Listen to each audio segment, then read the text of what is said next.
మొదటగా ఈ వీడియోలో మనం భగవద్గీత అధ్యాయము 4 శ్లోకము 23ను పరిశీలిద్దాం. ఈ అధ్యాయంలో శ్రీకృష్ణుడు జ్ఞానం యొక్క ప్రాముఖ్యతను మరియు కర్మలను ఎలా చెయ్యాలో వివరిస్తున్నాడు. ఎలాంటి బంధాలు లేకుండా కర్మలు ఎలా చెయ్యవచ్చో ఈ శ్లోకంలో స్పష్టం చేస్తాడు. మొదటగా ఈ పవిత్ర శ్లోకాన్ని భక్తితో విందాం. గత సంగస్య ముక్తస్య జ్ఞానావస్థిత చేతసః యజ్ఞాయాచరకః కర్మ సమగ్రం ప్రవిలీయతే.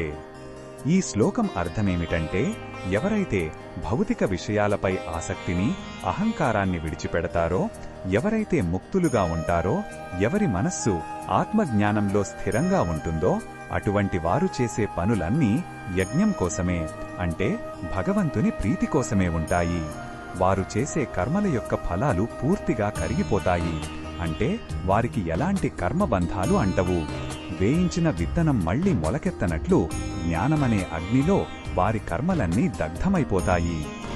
ఈ శ్లోకంలో ఉన్న భావం మనకు ఏమి చెప్తుందంటే, నిజమైన స్వేచ్ఛ కర్మలను వదిలేయడంలో కాదు, కర్మలు చేస్తున్నప్పుడు వాటి ఫలాలపై ఆసక్తిని వదిలేయడంలో ఉందని. మనస్సును జ్ఞానంతో నింపి ప్రతి పనిని ఒక పవిత్రమైన యజ్ఞంగా, భగవంతునికి చేసే సేవగా భావించినప్పుడు మన చర్యలు మనల్ని బంధించలేవు.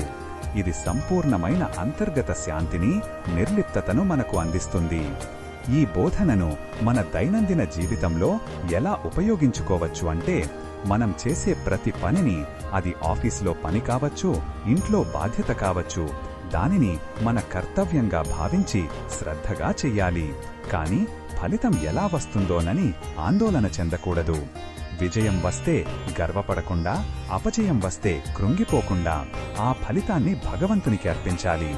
ఇలా చెయ్యడం వల్ల మనస్సు ప్రశాంతంగా ఉంటుంది మరియు మనం చేసే పనులలో ఒత్తిడి తగ్గుతుంది.